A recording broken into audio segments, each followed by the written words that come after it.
વર્ણિવેશ દર્શનમ મંદહાસરુચિરાનનાંબુજમ પૂજિતમ સુરુ નરોત્તમૈર્મુદા ધર્મનંદનમહં વિચિંતયે.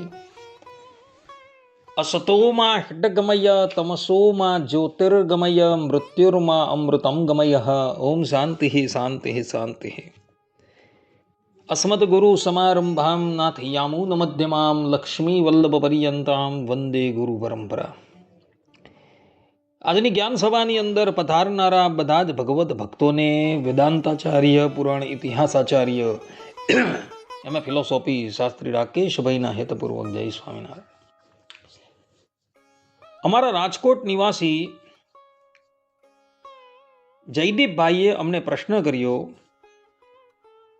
કે શાસ્ત્રીજી, પાખંડને રોકનારો કયા ફલનો ભાગી થાય તથા એવા વ્યક્તિઓને રોકવાને અર્થે ક્રોધ કરવો પડે તો શું એ પણ ઉચિત છે? આ સંબંધમાં જે પણ કંઈક શાસ્ત્રીય પુરાવા હોય એ કૃપા કરીને રજૂ કરો, જેથી અમે લોકો પણ પાખંડને રોકવાને અર્થે કટિબદ્ધ થઈએ. આ પ્રમાણે જયદીપભાઈ મને પ્રશ્ન કર્યો, તો આજે આપણે બધા આ વિષય પર થોડી વાત શ્રવણ કરશું. સર્વપ્રથમ પાખંડ શબ્દનો અર્થ શું થાય એના પર વિચાર કરીએ. તો પર વત્તા ખંડ ધાતુ પરથી પાખંડ શબ્દ બનેલો છે, જેનો અર્થ થાય છે કે સત્ય એવા વેદને જે છિન્ન ભિન્ન કરે તેને પાખંડ કહેવામાં આવે છે. બીજી પણ એક વ્યુત્પત્તિ કરતા વૈયાકરણીઓ કહે છે કે યહ શાસ્ત્ર વિહિતમ ધર્મ માર્ગમ ખંડયતિ અસત્યાચરણમ કરતો સ પાખંડી. અર્થાત કે જે વ્યક્તિ શાસ્ત્ર મુજબના ધર્મનો ત્યાગ કરી અસત્ય અધર્મ આચરણ કરે, ઢોંગ કરે, તેને પાખંડી કહેવામાં આવે છે. આ પ્રમાણે પાખંડીની વ્યાખ્યા વૈયાકરણીઓ કરેલી જોવા મળે છે. શ્રીમદ ભાગવતના ચતુર્થ સ્કંદમાં પૃથુ રાજાનું આખ્યાન આવે છે. એ આખ્યાનમાં પૃથુ રાજા અશ્વમેધ યજ્ઞ કરતા હતા અને લાગ લગાટ એઓએ 99 અશ્વમેધ યજ્ઞ પૂર્ણ કર્યા. અને પૃથુ રાજા જ્યારે 100મો અશ્વમેધ યજ્ઞ કરતા હતા ત્યારે દેવરાજ ઇન્દ્ર એ યજ્ઞમાં પાખંડીનો વેશ ધારણ કરી આવી યજ્ઞનો ઘોડો ચોરીને ચાલ્યા જાય છે. યજ્ઞમાં બેઠેલ ઋત્વિજોએ જોયું કે દેવરાજ ઇન્દ્ર પાખંડનો વેશ ધારણ કરી યજ્ઞના ઘોડાને લઈ જાય છે. એટલે એ લોકોએ પૃથુ રાજાના પુત્રને કહ્યું કે તમે યજ્ઞના ઘોડોની રક્ષા કરો. અને પૃથુ રાજાના પુત્ર યજ્ઞનો ઘોડો લેવાને અર્થે દેવરાજ ઇન્દ્રની પછાડી દોડે છે. અને દેવરાજ ઇન્દ્ર એ પાખંડ વેશનો ત્યાગ કરીને ઘોડાને ત્યાં જ મૂકીને ચાલ્યા જાય છે. ઘોડો પુનઃ યજ્ઞશાળામાં આવી જાય છે. ત્યારબાદ દેવરાજ ઇન્દ્ર બીજી વખત પાખંડનો વેશ ધારણ કરી પુનઃ આવી એ ઘોડાને ચોરી જાય છે. ત્રીજી વખત, ચોથી વખત, કેટલીય વખત દેવરાજ ઇન્દ્ર પાખંડીઓનો વેશ ધારણ કરી એ યજ્ઞના ઘોડાને ચોરી જાય છે. અને જ્યારે પકડાવા તૈયાર થાય ત્યારે એ પાખંડનો વેશ ત્યાગ કરીને ત્યાંથી અદ્રશ્ય થઈ જતા હતા. કાલાંતરે દેવરાજ ઇન્દ્રએ જે પાખંડનો વેશ ધારણ કરેલો હતો એ પાખંડનો વેશ ત્યાર પછી ધરાતલ પર કેટલાક લોકોએ અપનાવી લીધો. એમાંથી કેટલાક ઘેરુઆ વસ્ત્ર ધારણ કરે છે, કેટલાક નંગ ધણંગ ફરે છે, કેટલા લાલ વસ્ત્રો ધારણ કરે છે, કેટલા જટા ઇત્યાદિકનું મુંડન કરાવીને ફરતા હોય છે. એ પ્રમાણેનો પાખંડ વેશ ધારણ કરી એ પાખંડીઓ પણ પોતાનો મત ચલાવતા હોય છે. તો વળી કેટલાક લોકો એવા પણ છે કે ઉપરથી તો એ લોકો સાત્વિક વેશભૂષા ધારણ કરતા હોય છે, પરંતુ એ લોકોનો મનનો વિચાર જે છે એ શાસ્ત્રથી સંપૂર્ણપણે વિપરીત હોય છે. વળી કેટલાક લોકો એવા પણ છે કે શાસ્ત્રોની અંદર જે મૂળભૂત પદો હોય, મૂળભૂત વાક્યો હોય, એને બદલીને ભેળસેળ વાળા વાક્ય પ્રક્ષેપ કરતા હોય છે.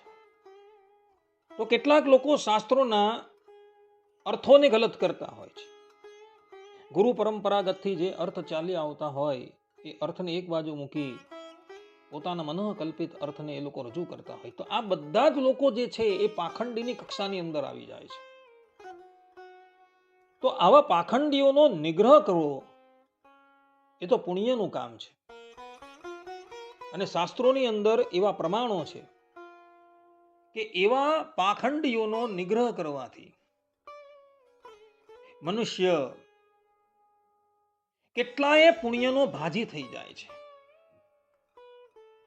જેમ કે મહાભારતના શાંતિ પર્વ અધ્યાય 23 શ્લોક 14 વૈશંપાયન ઋષિ કહે છે કે યહ પાખંડસ્ય કર્તારમ નિરુદ્યાત્તુ કથંચન સતત સહસ્ર ગુણિતમ ધર્માત ફલમ વાપનુયાત. અર્થાત કે જે મનુષ્ય પાખંડ કરનારા અર્થાત કે ધર્મનો ખોટો પ્રચાર કરનારા પુરુષને કોઈ પણ પ્રકારે રોકે છે એ ધર્મ દ્વારા મળતા ફળને તેનાથી 1000 ગણું અધિક પ્રાપ્ત કરે છે. જે લોકો પાખંડ ધર્મને રોકે છે એ 1000 ગણું ફલ પ્રાપ્ત કરે છે, એવું વૈશંપાયન ઋષિ અહીં મહાભારતની અંદર કહી રહ્યા છે. મનુ મહારાજ તો મનુસ્મૃતિના 8મા અધ્યાયના 315મા શ્લોકમાં ત્યાં લગીન કહે છે કે ધર્માર્થમ યહ પ્રવર્તેત ક્રોધમ સંત્યજ્ય વા પુનઃ સ ધર્મ ફલમ આપનોતિ નતુ પાપે ન લિપ્યતે. અર્થાત કે જે વ્યક્તિ ધર્મ માટે ક્રોધપૂર્વક કે ક્રોધ વિના પ્રવર્તે તે ધર્મ ફળને પામે છે અને પાપથી લિપ્ત થતો નથી. આ પ્રમાણે અહીં સ્પષ્ટ રૂપે કહેલું છે કે જે વ્યક્તિ ધર્મ માટે ક્રોધ કરવો પડે તો ક્રોધ પણ કરતો હોય ને તો એ વ્યક્તિ ધર્મના ફળને પામે છે, પરંતુ ક્રોધ કરવાથી ક્યારેય પણ પાપથી લિપ્ત થતો નથી. પૂર્વે થયેલા મહાપુરુષોએ પણ જ્યારે જ્યારે પાખંડનો પ્રચાર થયો ત્યારે એ પાખંડી લોકોનો વિરોધ કરેલો હતો અને કેટલાને તો એ લોકોએ મોતને ઘાટ ઉતારી દીધેલા હતા. આ સંબંધમાં પદ્મપુરાણ સૃષ્ટિ ખંડ એમાં વેન રાજાની કથા આવે છે. કથા એવી છે કે વેન રાજાએ અરહનના પ્રભાવમાં આવી સનાતન ધર્મનો ત્યાગ કરી પોતાની પ્રજાને આદેશ આપ્યો કે તમારે સનાતન ધર્મનું આચરણ કરવાનું નથી, પરંતુ અરહનના ધર્મનું આચરણ કરવાનું છે. હવે અરહન ધર્મ એ સંપૂર્ણપણે પાખંડ હતો, છતાં પણ વેણ બળજબરી પૂર્વક પોતાની પ્રજાની પાસે સનાતન ધર્મનો ત્યાગ કરાવી અરહન જેવા પાખંડી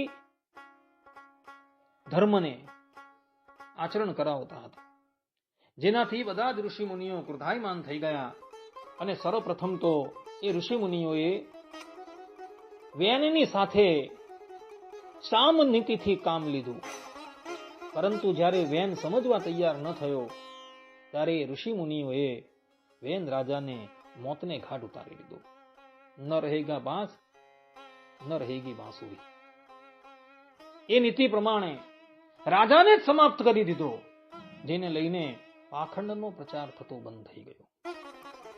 વેન પોતાના કૃત્યને લઈને ભયંકર નરકની યાતના ભોગવતો હોય છે. આ પ્રમાણે ઋષિ મુનિઓએ પાખંડી અને પાખંડ પ્રચાર કરનારા વેનને મોતને ઘાટ ઉતારી દીધેલો. મહાભારતના શાંતિ પર્વમાં કથા આવે છે કે યુધિષ્ઠિર મહારાજ અને ભગવાન શ્રી કૃષ્ણએ અધર્મ રૂપી દુર્યોધનના વંશને કાળના મુખમાં મૂકી ધરાતલ પર સનાતન ધર્મની સ્થાપના કરી અને યુધિષ્ઠિર મહારાજ પોતાના ભાઈઓની સાથે જ્યારે હસ્તિનાપુરમાં પ્રવેશ કરતા હતા ત્યારે એ હસ્તિનાપુરમાં રહેલો એક ચારવાક યુધિષ્ઠિર મહારાજની અને શ્રી કૃષ્ણ ભગવાનની ઘોર નિંદા કરે છે. એ સમયે બ્રાહ્મણ લોકોએ જોયું કે આ ચારવાક પાખંડ મતનો પ્રચાર કરે છે અને સાથે સાથે ભગવાન શ્રી કૃષ્ણ અને યુધિષ્ઠિર મહારાજની ઘોર નિંદા કરે છે. એ લોકોએ પોતાની ક્રોધાગ્નિથી એ ચારવાકને બાળીને ભસ્મ કરી દીધેલો. આદિ જગતગુરુ શંકરાચાર્ય એનું સંપૂર્ણ જીવન વૃત્તાંત શાંકર દિગ્વિજયની અંદર લખાયું છે.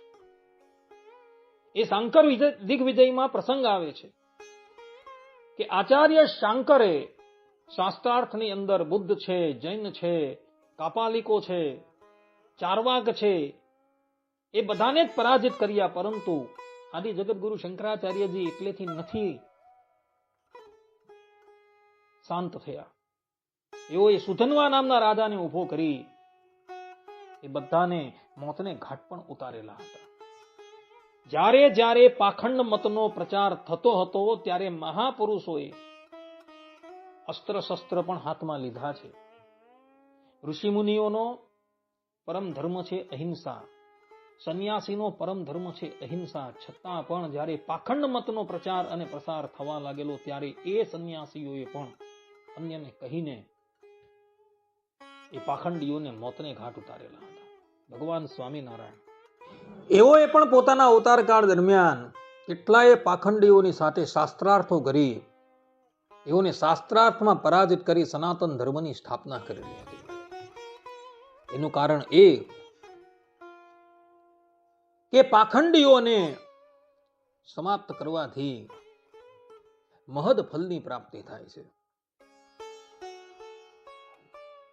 અને પરમાત્મા જ્યારે ધરાતલની ઉપર પધારે છે ત્યારે એઓનો પરમ ઉદ્દેશ્ય જ એ હોય છે કે સનાતન ધર્મની સ્થાપના કરવી.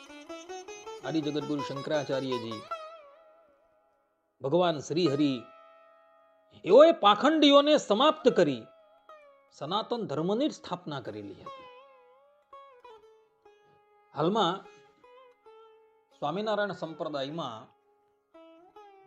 ભગવાન સ્વામિનારાયણ જે સિદ્ધાંતોને સ્થાપિત કરી ગયા હતા, જે સનાતન ધર્મને સ્થાપિત કરી ગયા હતા, એ સિદ્ધાંતો, એ સનાતન ધર્મને એક બાજુ મૂકી કેટલાક લોકો પાખંડ ધર્મની અંદર આરૂઢ થયા છે. આવા લોકો કોઈક આસુરી તત્વે નિર્માણ કરેલી વાતોના પ્રમાણો આપી ભગવાનની દિવ્ય લીલા ઉપર પણ આક્ષેપ કરતા જોવા મળે છે. કેટલાક લોકો એવું કહે છે કે ગોલોક ધામ અને વૈકુંઠ ધામમાં પણ કારણ શરીર હોય છે. જો કારણ શરીરના ભાવને તાળીને ભગવાને કલ્યાણ કર્યું ન હતે તો ગોલોક ને વૈકુંઠ લોકમાં કજિયા શા સારું થયા હોત.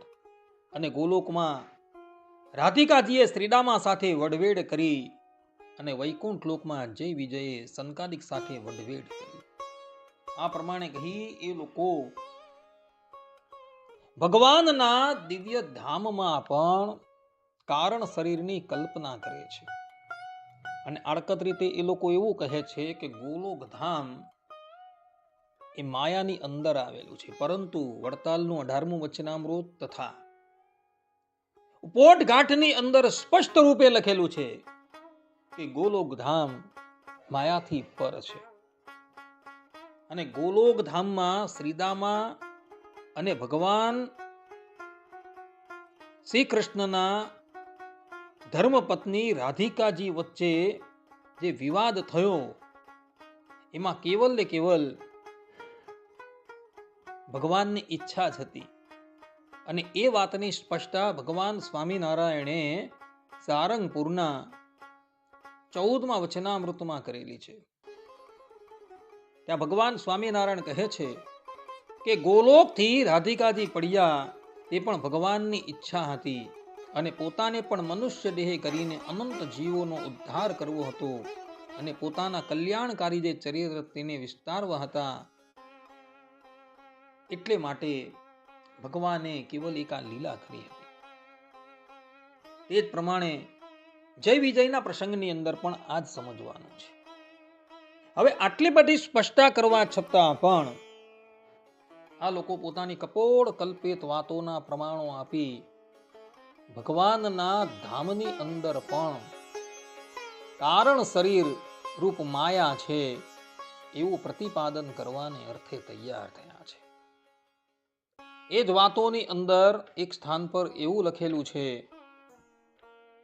કે કેટલાએ તો રાસ કરાવેલા હતા અને આ તો રાસ તોડાવે છે. વળી બીજી જગ્યાએ એવું પણ લખેલું છે કે કેટલાએ સ્ત્રીઓ માટે વલખા મારતા હતા. આ પ્રમાણે કહી એ લોકો બધા ભગવાન શ્રી કૃષ્ણ અને ભગવાન શ્રી રામની દિવ્ય લીલાઓ પર આક્ષેપ કરતા જોવા મળે છે. પરંતુ ભગવાન સ્વામિનારાયણ ગધડા મધ્યના 53મા વચનામૃતમાં સ્પષ્ટ રૂપે કહે છે કે જે પરમેશ્વર તેના ચરિત્રને વિશે ને તે ભગવાનની જે સમજણ તેને વિશે જે દોષ દેખે છે તેને વિમુખ ને અધર્મી જાણવો અને સર્વે મૂર્ખનો રાજા જાણવો. આ પ્રમાણે ભગવાન સ્વામિનારાયણે આવા લોકોને પોતાના સ્વમુખે જ વિમુખ, અધર્મી અને મૂર્ખોનો રાજા કહેલા છે. એ લોકો ભગવાન સ્વામિનારાયણે જે સિદ્ધાંતો સ્થાપન કરેલા છે એ સિદ્ધાંતોને એક બાજુ મૂકી સ્વામિનારાયણ સંપ્રદાયના મૂળભૂત સાહિત્યથી વિરોધ અને વેદાદિક શાસ્ત્રથી વિરોધ એવા શાસ્ત્રોને પ્રમાણિત તરીકે માની એ બધા જ લોકો પાખંડ મતની અંદર આરૂઢ થઈ ગયા છે. અગાડી એ જ વાતોના ઠોઠાની અંદર એવું પણ કહેલું છે કે જૈસા કલ્યાણ બડે બડે અવતારો કા હોતા હૈ. આ પ્રમાણે કહી આવા લોકો એ અવતારોને પણ જીવ કક્ષામાં ઢકેલવા માટે તૈયાર થયા છે. ત્યારે ભગવાન સ્વામિનારાયણ ગધડા મધ્યના 13મા વચનામૃતમાં કહે છે કે અક્ષરાતીત જે પુરુષોત્તમ ભગવાન છે એ જ સર્વે અવતારનું કારણ છે અને સર્વે અવતાર પુરુષોત્તમમાંથી પ્રગટ થાય છે અને પાછા પુરુષોત્તમને વિશે લીન થઈ જાય. હવે અવતાર માત્ર પોતાનું કાર્ય પૂર્ણ કરી ધામસ્થ મૂળ સ્વરૂપની અંદર લીન થઈ જતા હોય એને પોતાનું કલ્યાણ કયું કરવાનું રહ્યું. છતાં પણ એ વાતોના ઠોઠાઓની અંદર આવા શબ્દો લખેલા છે કે જૈસે આ કલ્યાણ બડે બડે અવતારો કા હોતા હૈ. હવે આ વાત આ ભગવાન સ્વામિનારાયણના વચનામૃતથી સંપૂર્ણપણે વિપરીત છે. તથા મહાભારતમાં શાંતિ પર્વ આવે છે. એ શાંતિ પર્વમાં 338મા અધ્યાયના 107મા શ્લોકમાં ભગવાન વેદવ્યાસજી શ્રીમદ નારાયણ ભગવાનના વચનોનો ઉલ્લેખ કરતા લખે છે કે લોક કાર્યાણિ કૃત્વા ચ પુનઃ સ્વામ પ્રકૃતિમ ગતાઃ. અર્થાત કે ભગવાનના અવતારો લોકહિતનું કાર્ય સંપન્ન કરી પુનઃ પોતાના મૂળ સ્વરૂપની અંદર લીન થઈ જાય છે. આ પ્રમાણે ભગવાન સ્વામિનારાયણ જે વ્યાસના સિદ્ધાંતને માન્ય કરે છે અને એને લઈને ભગવાન સ્વામિનારાયણનું એક નામ પડેલું છે વ્યાસ સિદ્ધાંત બોધકાય. એ વ્યાસના સિદ્ધાંતથી પણ ઉપરવટ થઈને આ વાતોના ઠોઠાની અંદર એવું લખાયેલું છે कि जैसे बड़े बड़े अवतारों का कल्याण होता है.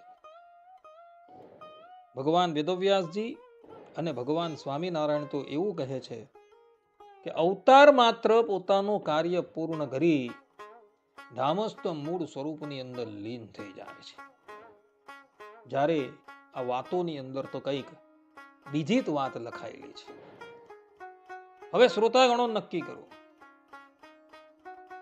કે વાતોની અંદર લખાયેલું છે તે સત્ય છે કે વચનામૃતમાં ભગવાન સ્વામિનારાયણે જે કહેલું છે તે સત્ય છે? સ્વાભાવિક રીતે ભગવાન સ્વામિનારાયણ કોઈ અવર નથી, પણ સાક્ષાત પરમ બ્રહ્મ પરમાત્મા છે. અને એવો જ કૃષ્ણ અવતારની અંદર ગીતામાં અર્જુનજીને કહે છે, વેદ વિદ્દેવ ચા અહમ, અર્થાત કે વેદનો અર્થ કેવલ હું જ જાણું છું. અને એવો આ વચનામૃતની અંદર એ વાત કહેલી છે કે સર્વે અવતાર પુરુષોત્તમમાંથી પ્રગટ થાય છે અને પાછા પુરુષોત્તમને વિશે લીન થઈ જાય છે. જ્યારે આ વાતોની અંદર તો એવું કહ્યું છે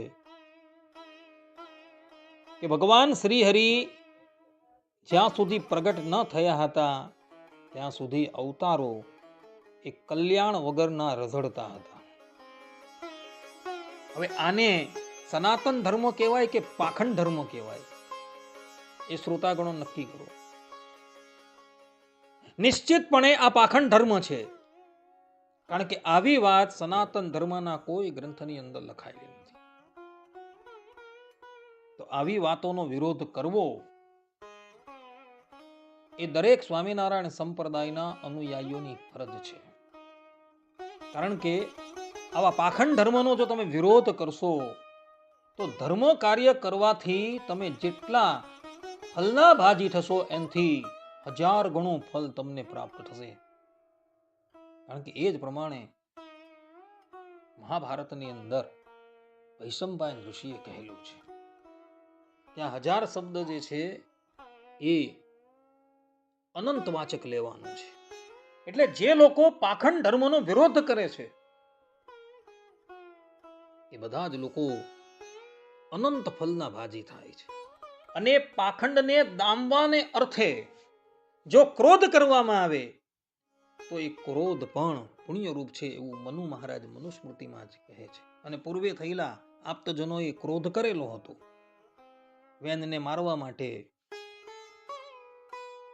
તથા ચારવાકને મારવાને અર્થે એ મહાત્માઓએ પણ ક્રોધ કરેલો હતો. અને એ ક્રોધથી એમનું અનિષ્ટ ન થયું હતું, એને પુણ્યની પ્રાપ્તિ થઈ હતી. માટે ભક્તો, જ્યાં જ્યાં આપણા સનાતન ધર્મથી વિરુદ્ધ વાત થતી હોય, આપણા સંપ્રદાયના મૂળભૂત સિદ્ધાંતથી વિરુદ્ધ વાત થતી હોય, એ સ્થાન પર સુરવીર થઈને એનો પ્રતિકાર કરજો. કારણ કે ભગવાન સ્વામિનારાયણ પંચાળાના 5મા વચનામૃતમાં પોતાના સમસ્ત આશ્રિતોને શિખામણ આપતા કહે છે કે જે સત્સંગનો દ્રોહી હોય ને પરમેશ્વરનું ને મોટા સંતનું ઘસાતું બોલતો હોય તેની આગળ તો માન રાખવું તે જ સારું છે. અને તે ઘસાતું બોલે ત્યારે તેને તીખા બાણ જેવું વચન મારવું, પણ વિમુખની આગળ નિર્માની થવું નહીં. આ પ્રમાણે ભગવાન સ્વામિનારાયણે જે લોકો પાખંડનો પ્રચાર કરે છે, ભગવાનની તથા મહાપુરુષોની નિંદા કરે છે, એ લોકોની સન્મુખ નિર્માનિતા નથી રાખવાની, પણ એ લોકો જે બોલે ને એની સામું તીખા વેણ દ્વારા એને ઉત્તર આપવાનો છે. આ ઉપરાંત શ્રીમદ ભાગવતના ચતુર્થ સ્કંદના ચતુર્થ અધ્યાયના 17મા શ્લોકમાં માતા સતી દક્ષ પ્રજાપતિને કહે છે કે કર્ણો પિધાય નિર્યાદ્ય કલ્પ ઈસે ધર્મા વિતર્ય સુણિભેર નૃભિરસ્ય માને છિંદ્યાત પ્રશય રુષતિમ સતીમ પ્રભુશ્ચે જીવહામ સૂન પિતતો વિસૃજેત સધર્મ. અર્થાત કે જો નિરંકુશ મનુષ્યો ધર્મની મર્યાદાનું રક્ષણ કરનારા પોતાના પૂજનીય સ્વામીની નિંદા કરે તો તેમને દંડ આપવાની શક્તિ પોતાનામાં ન હોય તો તેમણે કાન બંધ કરીને ત્યાંથી ચાલ્યા જવું. અને જો શક્તિ હોય તો બળપૂર્વક પકડીને તે બકવાસ કરનારાઓની અમંગળ રૂપ દુષ્ટ જીભને કાપી નાખવી. આવું સ્વામીનું નિંદાપણાનું પાપ થતું અટકાવવા માટે સ્વયં પોતાના પ્રાણ સુદ્ધા આપી દેવા એ જ ધર્મ છે. જે જગ્યાએ સનાતન ધર્મના સિદ્ધાંતો લોપાતા હોય તથા સાંપ્રદાયિક સિદ્ધાંતો લોપાતા હોય એ જગ્યાએ એ લોકોનો પ્રતિકાર કરવો. અને પ્રતિકાર કરતા કરતા કદાચ તમારા પ્રાણ જે છે એ સંકટમાં આવી જાય ને તો પણ કઈ વાંધો નહીં. એનો પ્રતિકાર કરતા કરતા તમારા પ્રાણ ચાલ્યા જાય તો પણ એ પરમાત્માની પદવીને જ પામશે. કારણ કે સનાતન ધર્મની રક્ષા કરતા થકા અને સાંપ્રદાયિક સિદ્ધાંતોની રક્ષા કરતા થકા જો પ્રાણ આપી દેવા પડે તો એ પણ ધર્મ જ છે. માટે ભક્તો નિડર થઈને એ પાખંડ મતની આપણા સંપ્રદાયના સિદ્ધાંતોની રક્ષા કરીએ. કારણ કે સિદ્ધાંત રહેશે તો જ સંપ્રદાય રહેશે. સિદ્ધાંત વગર ક્યારેય પણ સંપ્રદાય રહેવાનો નથી. અને બધા જ લોકો જે સ્થાન પર રામકૃષ્ણાદિક અવતારોની નિંદા થતી હોય, એની દિવ્ય લીલાઓ પર આક્ષેપ થતો હોય, એ જગ્યાએ સુરવીરતાથી એ લોકોનો પ્રતિકાર કરજો. એમાં જ તમારું હિત છે. ત્યાં બેઠા બેઠા જો ભગવાનના અવતારોની એની દિવ્ય લીલાઓની તમે નિંદા સાંભળશો તો તમે બધા પણ પાપના ભાજી થશો.